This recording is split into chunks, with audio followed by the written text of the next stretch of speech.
నదిలో కలిసిపోయే వృధా జలాల వినియోగంపై ఒక రాష్ట్రం ఆరాటం చూపింది. అదే సమయంలో నీటి వినియోగ హక్కులకు భంగం కలుగుతుందనే ఆందోళనతో పొరుగు రాష్ట్రం అభ్యంతరం వ్యక్తం చేసింది. నదీ హక్కులు కాపాడాల్సిన బాధ్యతతో కేంద్ర జల సంఘాలు తమ హోదా రాజకీయాలకు అతీతంగా నిలబెట్టుకుంటూ ఆచితూచి దౌత్యపర అడుగులు వేశాయి. ఇదే పోలవరం బనకచర్ల లింక్ ప్రాజెక్టు చుట్టూ నెలకొన్న ఆక్షేపణలకు, అనుమానాలకు బీజానికి దారితీసిన అంశం. ఎట్టకేలకు ప్రతిపాదించిన నిర్ణయం రద్దు చేస్తున్నట్టుగా ప్రకటించడంతో వివాదం సామరస్యంగా ముగిసింది. ఆంధ్రప్రదేశ్ కోరిందేంటి? తెలంగాణ దేనికి వాదించింది? ఈ అంశం తెరపైకి ఎలా వచ్చింది? రాజకీయ గలగలలు ఎందుకు పారాయి? గోదావరి జల వివాదాలు ట్రిబ్యునల్ అవార్డు ఈ పరిణామంలో ఎంత కీలకంగా నిలిచింది? నీటి వివాదానికి పులి స్టాప్ పట్టడం దేనికి సంకేతం? భవిష్యత్తులో ఇలాంటి ఆలోచనలు రేకెత్తకుండా ఉండేందుకు తాజా పరిణామాలు ఉదాహరణగా నిలుస్తాయా? ఎండ్ కార్డు పడ్డ పోలవరం బనకచర్ల లింక్ ప్రాజెక్టుపై తొలగిన ఆ నీలిమబ్బుల వివరాలేంటో ఇప్పుడు చూద్దాం.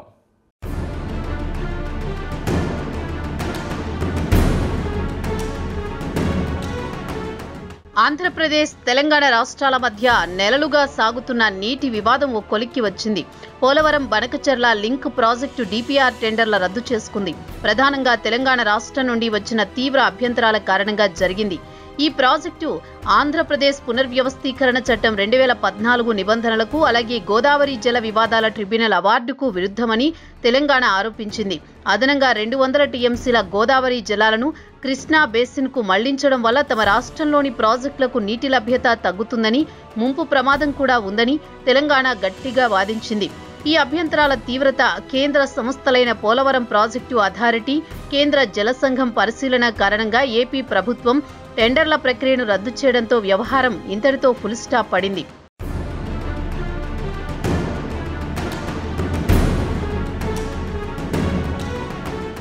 పోలవరం బనకచర్ల లింక్ ప్రాజెక్టు విషయంలో తెలంగాణ వైపు నుంచి పోరాడిన గొంతుకలు ముఖ్యమంత్రి రేవంత్ రెడ్డి, నీటిపారుదల శాఖ మంత్రి ఎన్ ఉత్తమ్ కుమార్ రెడ్డిలవే.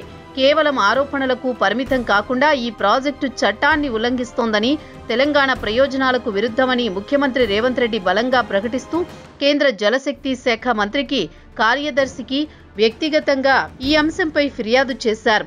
ఆయనతో పాటు నీటిపారుదల శాఖ మంత్రి ఉత్తమ్ కుమార్ రెడ్డి కూడా సాంకేతిక, చట్టపరమైన ఆధారాలను కేంద్రం ముందు ఉంచి గోదావరి ట్రిబ్యునల్ అవార్డు నిబంధనలను ఉల్లంఘనకు ఎత్తి చూపడంలో చురుకైన పాత్ర పోషించారు. ఈ ఇద్దరు నాయకులు సుప్రీంకోర్టుకు వెళ్లే ఆలోచనతో పాటు పార్టీలకు అతీతంగా ఎంపీల సమావేశం ఏర్పాటు చేయడం ద్వారా ఈ వివాదాన్ని జాతీయ స్థాయిలో చర్చనీయాంశం చేశారు. ముఖ్యంగా బీఆర్ఎస్ పార్టీ నుంచి వచ్చిన లొంగుబాటు విమర్శలకు ఈ నాయకులు కేంద్రాన్ని అధికారికంగా, క్రియాశీలకంగా సవాలు చేయడం ద్వారానే గట్టి జవాబిచ్చారు.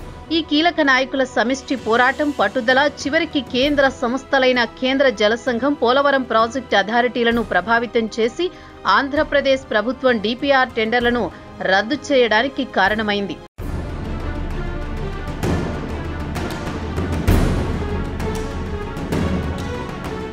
వాస్తవంగా ఇంతటి వాదనలను ఆంధ్రప్రదేశ్ కోరుకోలేదు.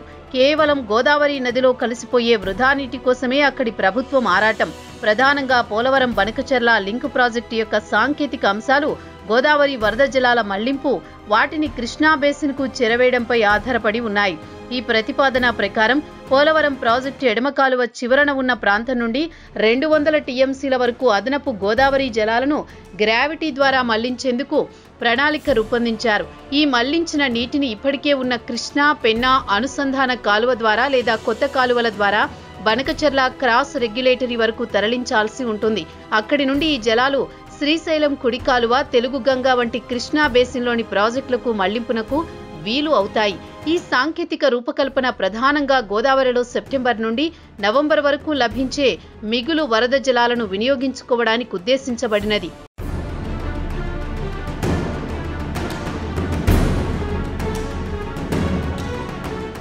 వృధా జలాలపై వాస్తవాలను కూడా తెలుసుకోవాల్సిన పరిస్థితి తాజాగా మరోమారు తెరపైకి వస్తోంది. గోదావరి నదిలో వరద జలాలపై సమగ్ర అంచనాలు ప్రధానంగా రుతుపవనాల కాలంలో, ముఖ్యంగా జూన్ నుండి నవంబర్ మధ్య కాలంలో నమోదయ్యే మిగులు జలాల లభ్యత చుట్టూ కేంద్రీకృతమై ఉన్నాయి. కేంద్ర జల సంఘం అంచనాల ప్రకారం గోదావరిలో ఏటా సుమారు 3000 టీఎంసీలకు పైగా జలాలు సముద్రంలోకి వృధాగా పోతున్నాయి. ఈ వృధా జలాల నుంచే కొంత భాగాన్ని అంటే సుమారు 200 నుండి 300 టీఎంసీల వరకు మళ్లించే అవకాశం ఉంటుందని అంచనా. అయితే ఈ వరద జలాల వినియోగంపై నిపుణుల అభిప్రాయాలు సాంకేతిక సాధ్యత, చట్టబద్ధత చుట్టూ కేంద్రీకృతమై ఉన్నాయి. నిపుణుల ప్రకారం ఈ జలాలను సమర్థవంతంగా మళ్లించడానికి భారీ స్థాయిలో కొత్త నిర్మాణాలు అవసరం. అంతేకాక గోదావరి జల వివాదాల ట్రిబ్యునల్ అవార్డు పరిమితులు, పర్యావరణ అనుమతులు, పరివాహక రాష్ట్రాల ప్రస్తుత భవిష్యత్తు, నీటి అవసరాలను పరిగణలోకి తీసుకోవాలని నిపుణులు సూచిస్తున్నారు.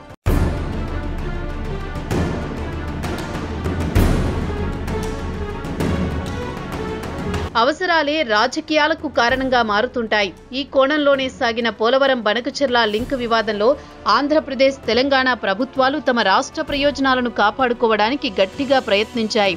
ఏపీ ప్రభుత్వం దృష్టి ప్రధానంగా గోదావరి నదిలోని వృధా జలాలను వినియోగించుకోవడంపై ఉంది. 200 టీఎంసీల నీటిని మళ్లించడం ద్వారా రాయలసీమతో సహా నీటి కొరత ఉన్న ప్రాంతాలకు సాగు, తాగునీరు అందించవచ్చనే ఆరాటాన్ని ఆ రాష్ట్రం తెలియజేసింది. అయితే తెలంగాణ ప్రభుత్వం నీటి హక్కుల విషయంలో గట్టిగానే పట్టుబట్టింది. ఈ ప్రాజెక్టు ద్వారా అదనంగా నీటిని మళ్లించడం గోదావరి జల వివాదాల ట్రిబ్యునల్ అవార్డు నిబంధనలను ఉల్లంఘించడమేనని, తమ రాష్ట్రంలోని గోదావరి పరివాహక ప్రాజెక్టులకు నీటి లభ్యత తగ్గుతుందని గట్టిగా అభ్యంతరం వ్యక్తం చేసింది.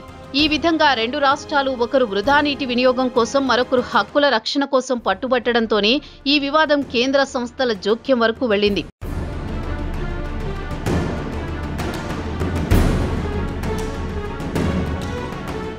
Polavaram Banakacherla link project DPR టెండర్లు రద్దు విషయంలో ఆంధ్రప్రదేశ్ ప్రభుత్వం ఈ ప్రాజెక్టు యొక్క అవసరం, చట్టబద్ధతను సమర్థించడంపై ప్రధానంగా స్పందించింది. గోదావరి నదిలో వృధాగా సముద్రంలోకి పోతున్న అదనపు వరద జలాలను ఉపయోగించుకోవడానికి మాత్రమే ఈ ప్రాజెక్టు ఉద్దేశించబడిందని తెలిపారు. దిగువ పరివాహక రాష్ట్రంగా తమకు ఈ మిగులు జలాలను వినియోగించుకునే హక్కు ఉందని, ఈ ప్రాజెక్టు ద్వారా రాయలసీమతో సహా నీటి కొరత ఉన్న ప్రాంతాలకు త్రాగునీరు, సాగునీటిని అందించవచ్చని బలంగా వాదించారు. తెలంగాణ అభ్యంతరాలను రాజకీయ ప్రేరేపితమైనవిగా ఏపీ ప్రభుత్వం కొట్టిపారేసింది. అయితే టెండర్ల రద్దు అనేది కేంద్ర సంస్థల సూచనలు, అంతరాష్ట్ర వివాదాల తీవ్రత నేపథ్యంలో చర్చల కోసం తాత్కాలికంగా తీసుకున్న నిర్ణయంగా అర్థం చేసుకోవచ్చు.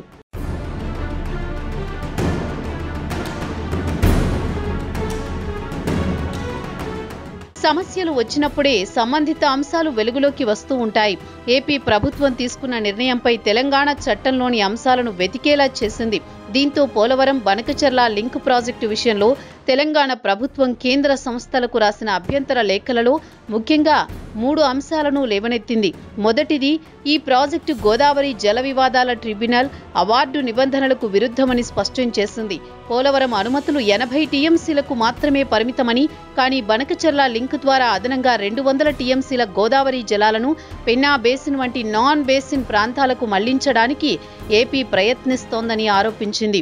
రెండవది, ఈ భారీ మళ్లింపు కారణంగా గోదావరి బేసిన్ పరిధిలోని తెలంగాణ రాష్ట్ర ప్రయోజనాలకు భంగం కలిగి తమ ప్రాజెక్టులకు నీటి లభ్యత తగ్గుతుందని ఆందోళన వ్యక్తం చేసింది. చివరగా ఈ ప్రాజెక్టు పోలవరం యొక్క ఆమోదిత డీటెయిల్డ్ ప్రాజెక్టు రిపోర్టు దాని లక్ష్యాలకు పూర్తిగా విరుద్ధమని, ముంపు సమస్యలు కూడా తలెత్తే అవకాశం ఉందని పేర్కొంటూ టెండర్ ప్రక్రియను, భూసేకరణను నిలిపివేయాలని కేంద్రాన్ని కోరింది.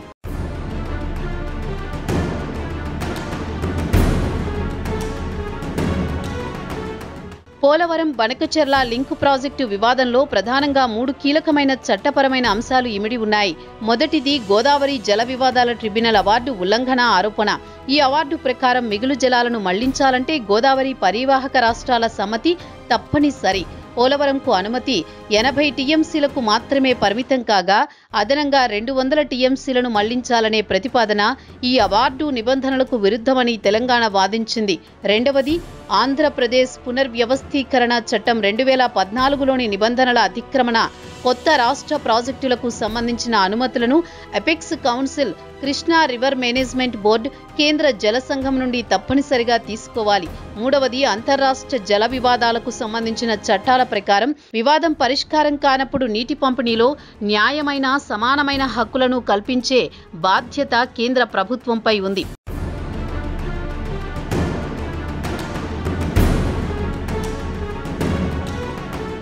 అసలు ఏంటి GWDT అవార్డు అన్న సందేహం కలగొచ్చు.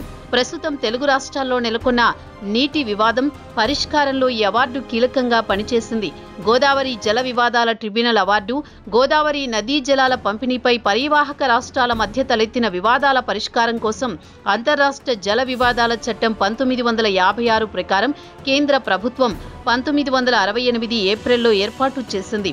1980లో ప్రకటించిన ఈ తుది అవార్డులో గోదావరి జలాలను పరివాహక రాష్ట్రాలకు నిర్దిష్టంగా కేటాయించారు. ఈ అవార్డులోని కీలక అంశమేమంటే గోదావరి నదిపై చేపట్టే ప్రాజెక్టుల విషయంలో ఇతర పరివాహక రాష్ట్రాల హక్కులు ప్రభావితం కాకుండా చూసేందుకు అంతర్రాష్ట్ర ఒప్పందాలు చేసుకోవాలనే నిబంధనను పెట్టింది. ఈ ట్రిబ్యునల్ అవార్డు ఈనాటికి గోదావరి నదీ జలాల వినియోగం యొక్క కొత్త ప్రాజెక్టుల ఆమోదం విషయంలో అత్యంత ప్రామాణికమైన చట్టపరమైన పత్రంగా పనిచేస్తోంది. ప్రస్తుత లింక్ ప్రాజెక్టు వివాదంలో ఈ అవార్డు నిబంధనల ఉల్లంఘనే ప్రధాన అంశంగా నిలిచింది.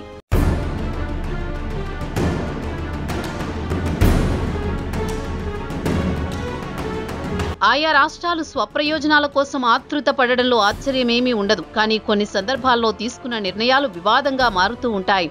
అలాంటిదే పోలవరం బనకచెర్ల ఇష్యూ కూడా. ఇదే సమయంలో కేంద్రం కూడా పెద్దన్న పాత్ర పోషించింది. పోలవరం బనకచెర్ల లింక్ ప్రాజెక్టు వివాదంలో కేంద్ర జలశక్తి మంత్రిత్వ శాఖ, దాని అనుబంధ సంస్థలైన కేంద్ర జల సంఘం, పోలవరం ప్రాజెక్ట్ అథారిటీలు కీలకమైన మధ్యవర్తి పర్యవేక్షక పాత్ర పోషించాయి.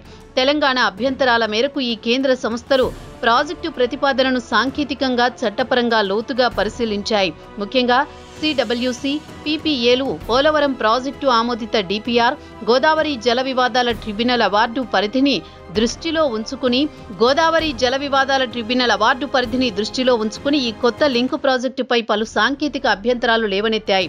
అంతిమంగా కేంద్ర సంస్థల సాంకేతిక సందేహాలు, తెలంగాణ అభ్యంతరాల తీవ్రత నేపథ్యంలో ఆంధ్రప్రదేశ్ ప్రభుత్వం టెండర్లను రద్దు చేయాలనే నిర్ణయం తీసుకోవడంలో కేంద్ర సంస్థల పర్యవేక్షణ, సూచనల నిర్ణయాత్మక పాత్ర పోషించాయి.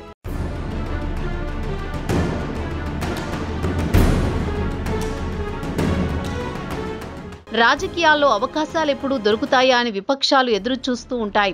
ఈ క్రమంలోనే బీఆర్ఎస్ పార్టీకి బనకచెర్ల ఇష్యూ ప్రధానంగా ఎంచుకుంది.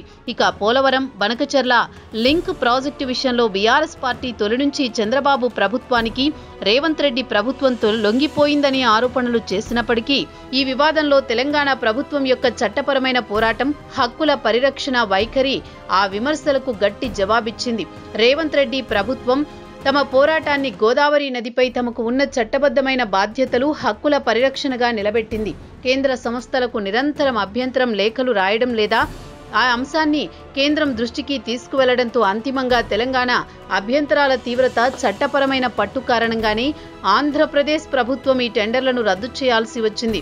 ఈ పరిణామం తెలంగాణ నీటి హక్కుల విషయంలో రేవంత్ రెడ్డి లొంగిపోలేదనే విషయాన్ని, తమ పోరాటం నీటి హక్కుల సాధనకు జరిగిందనే అంశాన్ని స్పష్టం చేస్తూ బీఆర్ఎస్ విమర్శలకు సరైన జవాబిచ్చినట్లుగా నిరూపించింది.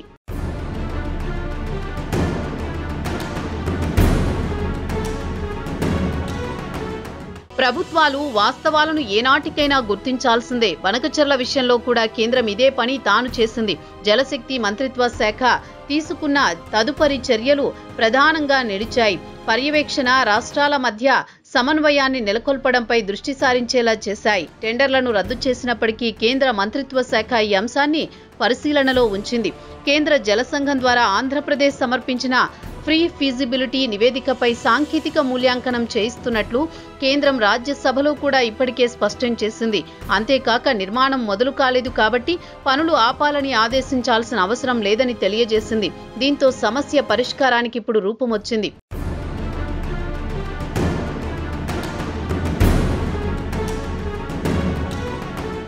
చివరగా గోదావరి జల వివాదాల ట్రిబ్యునల్ అవార్డు గురించి కూడా మనం తెలుసుకోవాలి. ఇది గోదావరి నదీ జలాలను పరివాహక రాష్ట్రాల మధ్య పంపిణీ చేయడానికి ఉద్దేశించిన ఒక కీలకమైన చట్టపరమైన పత్రం. ఈ ట్రిబ్యునల్ 1968లో ఏర్పాటు చేయగా దీని తుది అవార్డు 1980లో వెలువడింది. ఈ అవార్డులో ఉమ్మడి ఆంధ్రప్రదేశ్ అంటే ఇప్పుడు ఆంధ్ర, తెలంగాణతో పాటు మహారాష్ట్ర, కర్ణాటక, మధ్యప్రదేశ్, ఛత్తీస్గఢ్, ఒడిశా రాష్ట్రాలకు నిర్దిష్ట మొత్తంలో నీటిని కేటాయించారు. ఈ అవార్డులోని కీలక అంశాల్లో గోదావరి నదిపై చేపట్టే ప్రాజెక్టుల విషయంలో ముఖ్యంగా ఇతర పరివాహక రాష్ట్రాల హక్కులు ప్రభావితం కాకుండా చూసేందుకు అంతర్రాష్ట్ర ఒప్పందాలు చేసుకోవాలనే నిబంధనను పెట్టింది.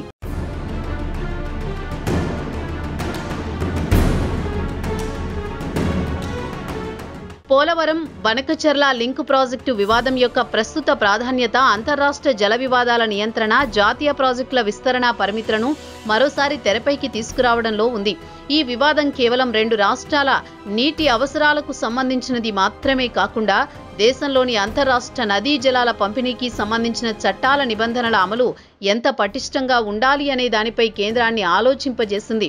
భవిష్యత్తులో నదీ అనుసంధానం లేదా జలాల మళ్లింపు ప్రాజెక్టులు చేపట్టేటప్పుడు పరివాహక రాష్ట్రాల అభ్యంతరాలను, చట్టపరమైన పరిమితులను తప్పనిసరిగా దృష్టిలో ఉంచుకోవాలనే సందేశాన్ని ఈ వివాదం బలంగా ఇస్తోంది.